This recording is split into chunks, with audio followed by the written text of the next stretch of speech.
शहर से दूर घने जंगलों के बीच से एक गाड़ी गुजर रही थी। गाड़ी में सारा और हेनरी नाम का एक शादीशुदा जोड़ा बैठा हुआ था। हेनरी, तुम क्या मुझे आज जंगल सफारी पर लेकर आए हो, जो ऐसे खतरनाक जंगल में एक गाड़ी बढ़ा ली? अच्छे खासे हाईवे से जा रहे थे हम लोग। अरे नहीं, ये जंगल सफारी नहीं, शॉर्टकट है। अभी मेन रोड से जाते ना तो मैसूर पहुंचते पहुंचते 4 घंटे लग जाते। मैप पर पूरा रोड हैवी ट्रैफिक शो कर रहा है।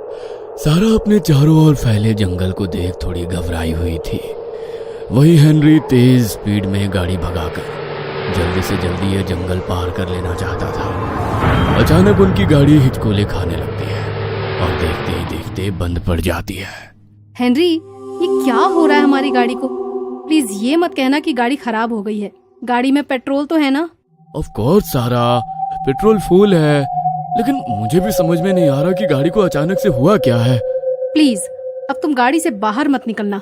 एक तो रात का समय, ऊपर से यहाँ दूर दूर तक कोई नजर नहीं आ रहा, कोई गाड़ी तक नहीं गुजर रही है सड़क से। मैं तुम्हें इस जंगल में गाड़ी से बाहर नहीं निकलने दूंगी। कम ऑन सारा, ऐसे डरोगी तो कैसे काम चलेगा? और भूलो मत, जानवर इंसान से ज्यादा खतरनाक नहीं होते। एक बार चेक तो करना ही पड़ेगा कि आखिर गाड़ी को हुआ क्या है। हेनरी गाड़ी से उतरता है और गाड़ी का बोनट खोलकर चेक करने लगता है। ओह माय गॉड, इसमें से तो धुआं निकल रहा है। अब क्या करें?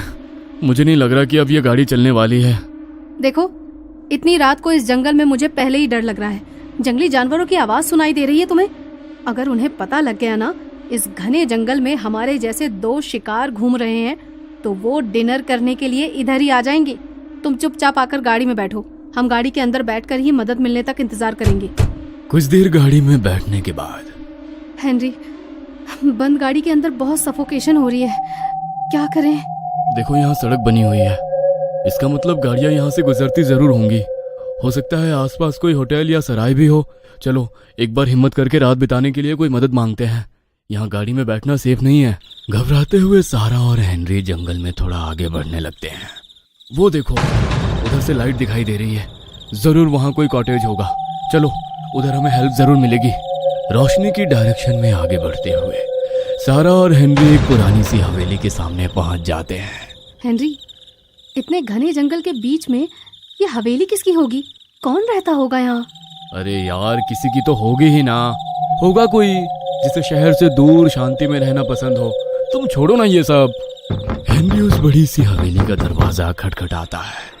कुछ ही पलों में वो पुराना और जंग लगा दरवाजा तेज आवाज के साथ खुलता है और अपने सामने उन्हें हाथ में छड़ी पकड़े हुए एक बूढ़ी औरत नजर आती है। बूढ़ी महिला काफी उम्र दराज नजर आ रही थी। उसका चेहरा सफेद और झुर्रीदार नजर आ रहा था। सारा और हेनरी को देखकर वो बूढ़ी महिला मुस्कुराने लगती है। आओ आओ बच्चों, स्वागत है तुम्हारा।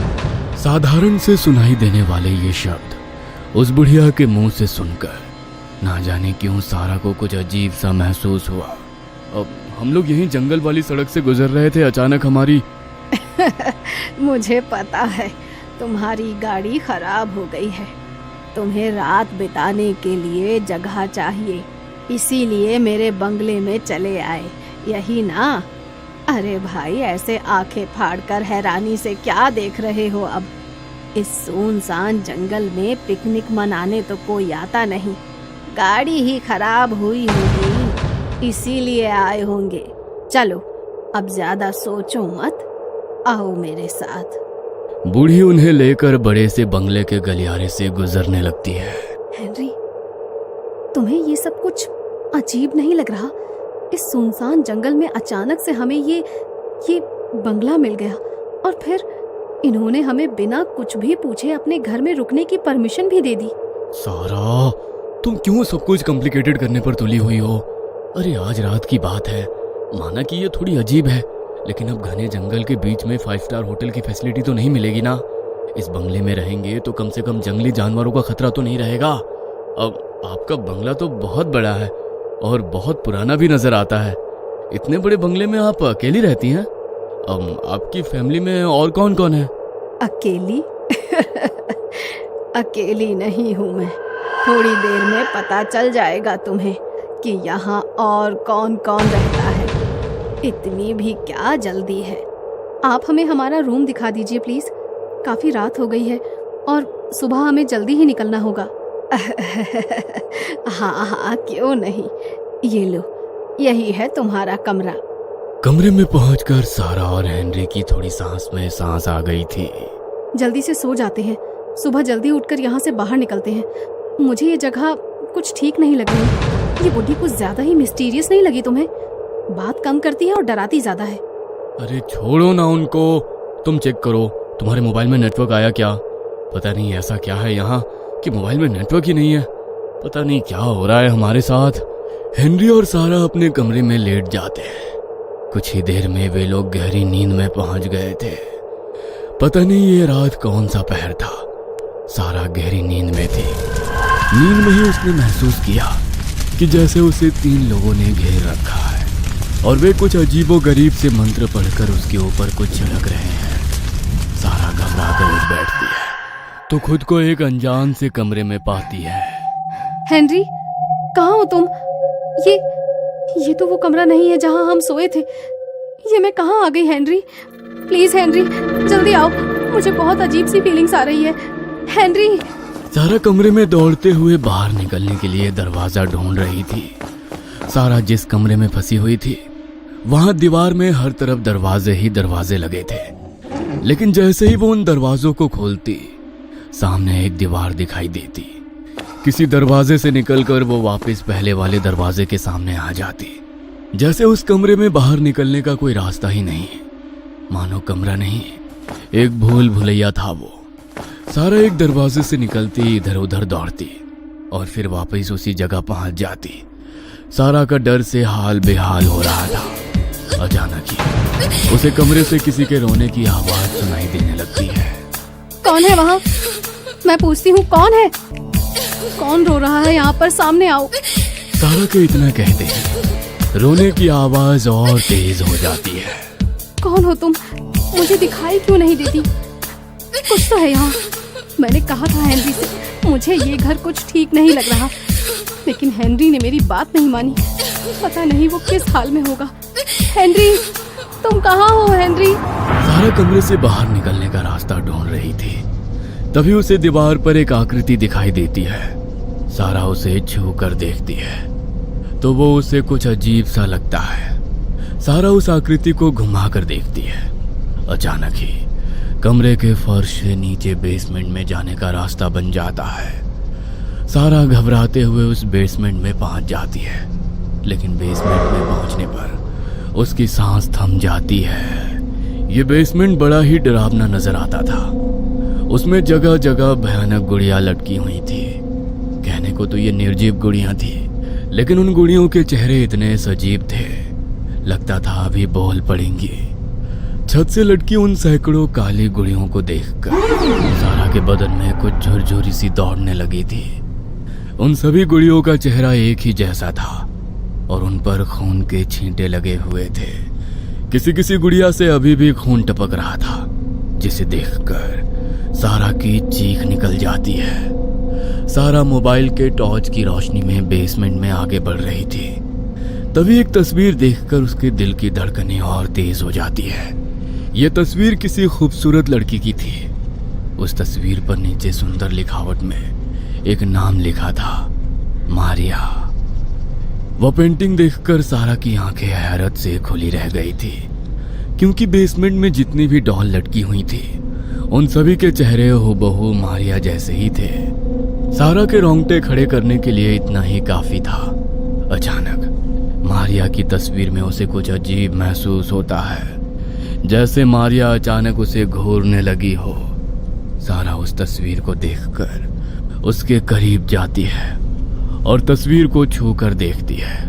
अचानक मारिया की तस्वीर में उसकी आंखों से खून रिसने लगता है, जिसे देखकर सारा चीख कर वहां से भागने लगती है।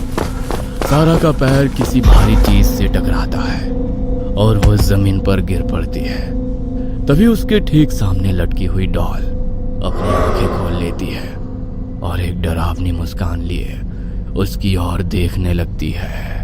जरूर वो बुढ़िया कोई काला जादू जानती है। उसने ही मुझे यहाँ पर कैद कर लिया है। मैं हार मानने वालों में से नहीं हूँ। अपने हेनरी को लेकर मैं यहाँ से बाहर निकल जाऊंगी। हेनरी ठीक कहता है, इंसान जानवर से ज्यादा खतरनाक होता है। मैं अब यहाँ नहीं रुकूंगी। सारा बेसमेंट में इधर उधर दौड़ते हुए ऊपर जाने के लिए सीढ़ियां ढूंढ रही थी कि तभी उसे छड़ी टिकाने की खटखट आवाज सुनाई देने लगती है। ओह शिट, लगता है वो बुढ़िया आ रही है। मुझे छिप जाना चाहिए। पता नहीं मुझसे क्या चाहती है वो। कुछ ही देर में बूढ़ी औरत अपने झुके शरीर और छड़ी को जमीन में टिकाती बेसमेंट में पहुंच गई थी। बूढ़ी बेसमेंट में अपनी छड़ी टिकाती घूम रही थी, लेकिन सारा को नहीं ढूंढ पा रही थी क्योंकि सारा ने खुद को एक अंधेरे कमरे में बंद कर लिया था। छिपने का कोई फायदा नहीं है सारा। इस घर से कोई बाहर नहीं जा सकता। देखो, मेरी फैमिली तुम्हारा वेट कर रही है। उनको वेट कराना अच्छी बात नहीं है। उन्हें गुस्सा आ गया तो तुम्हारे लिए तकलीफ हो जाएगी। आओ, तुम तो मिलना चाहती थी ना सबसे। देखो, यहाँ मेरे पति हैं, मेरी बेटी मारिया है और मेरी पोती। देखो ना कितनी प्यारी है वो। तुम मिलना नहीं चाहोगी उनसे? अच्छा ठीक है, मत मिलो, लेकिन हेनरी से तो मिलना है ना तुम्हें। क्या किया इन्होंने मेरे हेनरी के साथ? ये मैं कहाँ फंस गई हूँ? ओह God, help me please.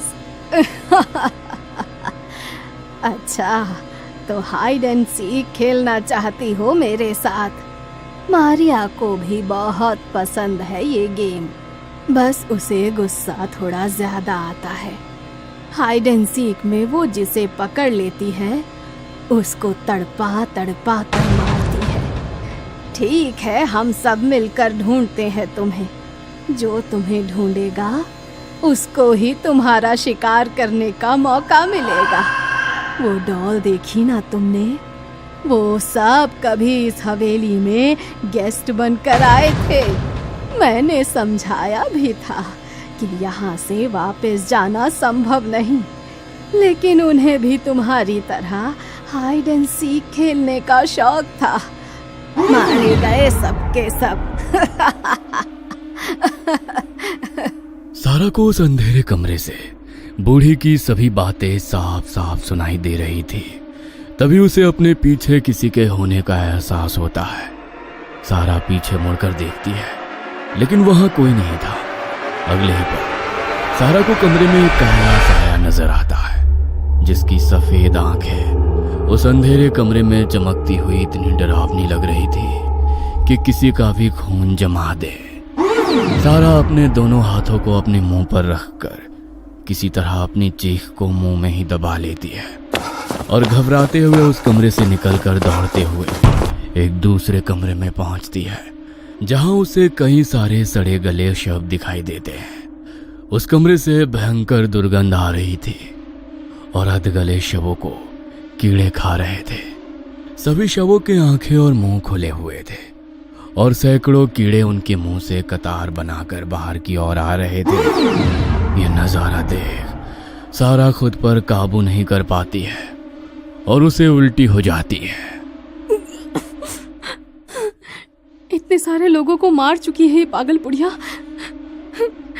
Police इसे पकड़ती क्यों नहीं?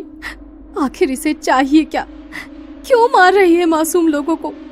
अब समझ में आ रहा है कि इसने घने जंगल में अपना ये कॉटेज क्यों बनाया है, क्योंकि घने जंगलों के बीचों बीच कोई जान ही नहीं पाता होगा कि गायब हुए लोग आखिर गए तो गए कहाँ। यस, मैं पुलिस को कॉल करती हूँ, छोड़ूंगी नहीं इनको। सारा अपने फोन से पुलिस का नंबर मिलाती है, लेकिन उसका फोन डेड पड़ा हुआ था। नताशा, मेरी बच्ची, I love you so much. मैं नहीं जानती तुम्हें ये मैसेज कभी मिलेगा या नहीं, या जब तुम्हें ये मैसेज मिले मैं जिंदा रहूंगी या नहीं, लेकिन मुझे उम्मीद है कि एक दिन तुम जान पाओगी कि तुम्हारे मम्मी पापा कहाँ हैं। मैं तुम्हें अपनी लोकेशन शेयर कर रही हूँ। टेक केयर बेटा। मुझे उम्मीद है आज नहीं तो कल तुम अपने मॉम डैड को ढूंढते हुए आओगी जरूर। अपनी बेटी के लिए मैसेज रिकॉर्ड करके सारा सेंड बटन दबा देती है, लेकिन अभी भी मैसेज सेंड नहीं होता, जिसे देखकर सारा फिर से फूट फूट कर रोने लगती है।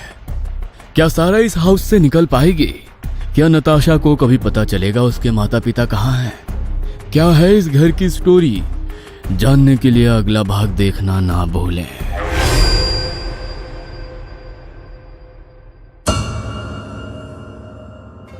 ये कहानी आपको अच्छी लगी हो तो हमें सब्सक्राइब करें, हमारा इंस्टाग्राम और फेसबुक पेज जरूर फॉलो करें। और हाँ दोस्तों, सब्सक्राइब करना भूलना मत।